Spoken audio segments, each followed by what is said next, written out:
Hi guys, welcome to learning English decoded. हम continue कर रहे हैं वर्ब्स की सीरीज़। रिमेंबर, मैंने आपको कहा था कि सेंटेंस में, लैंग्वेज में वर्ब्स का बहुत इम्पोर्टेंट रोल होता है और इन वीडियो सीरीज़ में हम इनका मीनिंग, डेफिनेशन क्या है, क्यों है, वो तो समझेंगे ही, बट साथ के साथ डेली कॉन्वर्सेशन में इन प्रैक्टिस हम इसे कैसे लेकर के आ सकते हैं, कैसे सेंटेंस स्ट्रक्चर फॉर्मुलेट कर सकते हैं, वो सब भी हम सीखेंगे। राइट? तो सबसे पहले समझते हैं वर्ब क्या होता है। वो आप पिछले वीडियो में समझ गए कि क्रिया, कि कर्ता यदि कुछ करता है तो जो कर रहा है वो हमारी क्रिया है। टंग ट्विस्टर बन गया है, बट आई होप आपको मीनिंग समझ में आ गया होगा। जो वर्ब होता है हमारा, बहुत सारे आपने सुने होंगे नाम, finite, infinite, helping, transitive, intransitive. मेरे साथ बने रहिए, सारे कन्फ्यूजन खत्म हो जाएंगे। टू स्टार्ट विद, आपका जो वर्ब है, जैसे हर सेंटेंस का धड़कन होता है, तो उसमें आपको मेन वर्ब और हेल्पिंग वर्ब, ऑक्सिलरी वर्ब को हेल्पिंग वर्ब साधारण लैंग्वेज में कहा जाता है। तो जो मेन वर्ब है, यानी कि जो मुख्य क्रिया है, उसको हम कहेंगे मेन वर्ब, मुख्य क्रिया, जो कि डिवाइडेड होती है ट्रांजिटिव और इनट्रांजिटिव दो पार्ट्स में। भला ये क्या है, ये हम आज कवर करेंगे। फिर आता है आपका ऑक्सिलरी वर्ब, हेल्पिंग वर्ब। जैसे मैंने आपको कहा था ना, हमने पिछले वीडियो में एक टेबल कवर किया था, is, am, are, was, were, has, have. ये सभी क्या करते हैं, ये मेन क्रिया को हेल्प करने का काम करते हैं और सेंटेंस बनाने के लिए, लिखने के लिए, बोलने के लिए इनकी इंफॉर्मेशन, इनकी नॉलेज होना भी बहुत ज़रूरी है। ये भी दो पार्ट्स में डिवाइडेड होते हैं, प्राइमरी एंड मॉडल। एक साथ डाउनलोड नहीं करेंगे इंफॉर्मेशन को, पार्ट्स में चलेंगे और पूरे सेंटेंस फॉर्म करने के लिए, यानी कि सब्जेक्ट के बाद is, am, are, was, were plus object plus adjective plus complement, everything will be covered. तो यहाँ पे जाने से पहले मान लीजिए आपको यदि ये अंडरस्टैंड करना है कि किसी सेंटेंस में आप वर्ब कैसे ढूंढेंगे, राइट? सिर्फ डेफिनेशन पता होने से तो काम नहीं चलेगा। तो अगर आपको सेंटेंस में वर्ब बनाना भी है तो उसका क्या लॉजिक है, तो वो हम पहले कवर करते हैं। How to find a verb. I have written the simplest of rules, ताकि आपका काम आसान हो जाए। सबसे पहले तो आपको ये 4 बातों का ध्यान रखना होता है। ये मैं आपको क्यों बता रही हूँ, क्योंकि जो एक्सरसाइजेज शेयर करी हैं कि यू शुड रीड इंग्लिश, आप न्यूज़ सुने, आप मूवीज़ देखें, तो वहाँ पे भी आपको at the back of your mind subconsciously आपको ये चीज़ें, आपको ये बेसिक्स समझने होते हैं, राइट? तो हमने लिखा क्या करता है। वर्ब हमेशा सब्जेक्ट के हिसाब से होता है, पर्सन एंड नंबर, राइट? हमने पिछले वीडियो में कवर किया। नाउ कर्ता क्या करता है, यानी कि सब्जेक्ट क्या करता है, इसका जो आपको जवाब मिलेगा वो होगा आपका verb. Example, Mohan कुक्स food. Mohan क्या करता है, खाना बनाता है, तो ये क्या है मेरा वर्ब। कर्ता ने क्या किया, डूअर ने, सब्जेक्ट ने क्या किया। Mukku has made a painting, क्या किया उसने, पेंटिंग बनाई है, right? Painting is the end result, तो यहाँ पे आपका हैज़ मेड जो है ये आपका वर्ब होगा। ध्यान देना है, मेन वर्ब, ऑक्सिलरी वर्ब, ये हम कवर करेंगे। फिर आएगा कर्ता क्या करेगा, यानी कि सब्जेक्ट डूअर क्या करेगा। प्लांट्स विल ग्रो, प्लांट्स बड़े होंगे, राइट? तो यहाँ पे आ जाएगा कर्ता क्या करेगा। और फोर्थ है कर्ता को क्या हुआ, यानी कि अगर कोई भी एक्शन है जिसका कोई ना कोई इम्पैक्ट है, इफेक्ट आया है, या सब्जेक्ट को कुछ हुआ है, तो जो हुआ है वो आपका वर्ब होगा। संजय वॉज सिक या इल, क्या हुआ, बीमार हुआ। आई होप अब आपको वर्ब ढूंढने में कोई भी परेशानी नहीं होगी।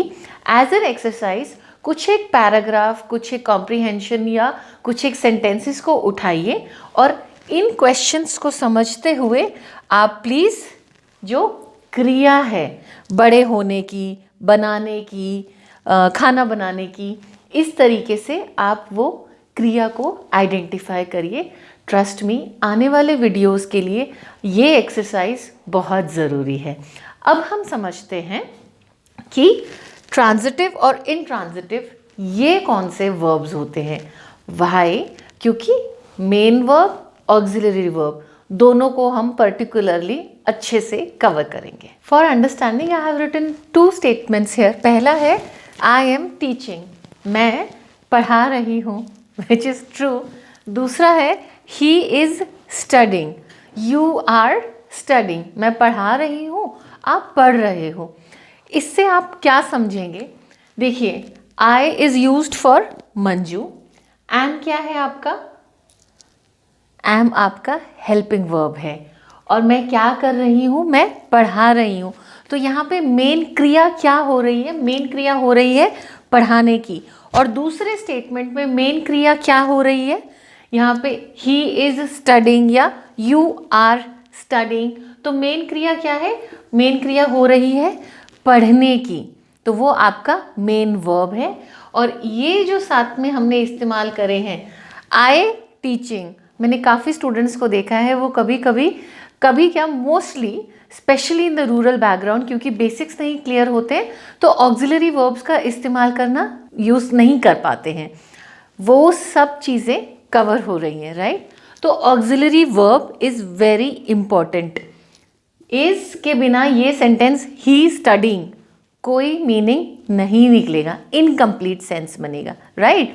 तो अब इसी मेन वर्ब और ऑक्सिलरी वर्ब को समझने के लिए मेन वर्ब की पहली टाइप जो कि है आपका ट्रांजिटिव वर्ब, यानी कि सकर्मक क्रिया। देखिए, नाम से कभी घबराना नहीं है। ट्रांजिटिव का मतलब क्या होता है? ट्रांस, यानी कि जो चल रहा है। ये एक रूट वर्ड है। ट्रांसपोर्ट, ट्रांजिशन, ट्रांसवर्स, ये सारे वर्ड्स जो हैं वो इस रूट से बने हैं। तो ट्रांस का मतलब होता है पास ओवर होना, एक से दूसरे पे जाना। ये आपका पकड़ है कि अब आप इन वर्ब्स को कैसे आइडेंटिफाई करेंगे। जब भी वर्ब्स के साथ ऑब्जेक्ट का इस्तेमाल होता है, यानी कि क्रिया का प्रभाव सब्जेक्ट से, कर्ता से ऑब्जेक्ट पे पड़ता है। आप समझ रहे हो? कर्ता, क्रिया, कर्म। तो जो आपका जो सब्जेक्ट है वो यदि कुछ कर रहा है और उसका असर ऑब्जेक्ट पे पड़ रहा है, तो ये जो वर्ब होगा उसको ट्रांजिटिव वर्ब कहेंगे। वर्ब्स का इस्तेमाल हमेशा ट्रांजिटिवली या इनट्रांजिटिवली होता है, राइट? एग्जाम्पल से समझते हैं। लता सिंग्स अ सॉन्ग। थोड़े से लंबे हो सकते हैं वीडियोस, क्योंकि मैं पुराने जो हम बेसिक्स कवर करते हैं वो भी आपके साथ रिवाइज करती रहूँगी। यहाँ पे लता क्या है आपका? लता आपका प्रॉपर नाउन है, संज्ञा है। सिंग्स गाती है एक गाना, तो यहाँ पे अ आपका आर्टिकल भी है। तो लता एक गाना गाती है। वर्ब क्या कर रहा है? गाना गा रहा है। अगर मैं यहाँ से सॉन्ग को हटा दूँ, लता सिंग्स अ रहेगा, क्या कोई मीनिंग बनेगा? नहीं बनेगा। तो यहाँ पे सॉन्ग जो है, यहाँ पे ट्रांसफ़र हो रही है, जो चीज़ें हैं वो रोल ओवर हो रही हैं, इसीलिए ये जो आपका वर्ब है ये आपका ट्रांजिटिव वर्ब है। Second example, Harish plays the guitar. Harish guitar बजाता है, स्पेसिफिक है, इसीलिए द आर्टिकल का इस्तेमाल हुआ है। I hope you watch those videos. So Harish क्या करता है? हरीश गिटार बजाता है। हरीश बजाता है, अगर गिटार नहीं है तो बहुत ही वेग स्टेटमेंट है, कोई भी मीनिंग समझ सकते हैं, राइट? तो इसीलिए ये आपका क्या हुआ? ये हुआ आपका ट्रांजिटिव वर्ब। एक और तरीका है, जब आप सेंटेंस में क्रिया से क्या या किसको पूछते हैं, क्या करती है? गाना गाती है। किसको बजाता है? गिटार को बजाता है। तो क्या या किसको के जवाब में अगर आपको कुछ आंसर मिल रहा है तो जो आपकी क्रिया है वो ट्रांजिटिव वर्ब ही होगी। Now intransitive verb. Transitive verb आपको अच्छे से समझ में आ गया। इंट्रांजिटिव का मतलब है उसका बिल्कुल अपोजिट। ट्रांजिटिव मतलब जो रोल ओवर हो रहा है, इनट्रांजिटिव जो रोल ओवर नहीं हो रहा है, जो आगे नहीं जा रहा है, राइट। इस केस में आपको अगर बहुत सिंपल तरीके से समझना है तो आपके सेंटेंस में ऑब्जेक्ट होगा ही नहीं। ट्रांजिटिव में सब्जेक्ट वर्ब ऑब्जेक्ट तीनों आपको मिलेंगे। इनट्रांजिटिव में आपको सब्जेक्ट और वर्ब मिलेगा, ऑब्जेक्ट नहीं मिलेगा। कॉम्प्लीमेंट मिल सकता है, वो भी हम आगे थोड़ा सा एडवांस लेवल पे कवर करेंगे, बट बेसिक अंडरस्टैंडिंग के लिए there is no object in the sentence. Birds fly, dogs bark, the baby sleeps. यहाँ पे आगे कुछ नहीं जा रहा है, राइट। कुत्ते भौंक रहे हैं, चिड़िया उड़ रही है, बच्चा सो रहा है, यहाँ पे पास ऑन नहीं हो रहा है।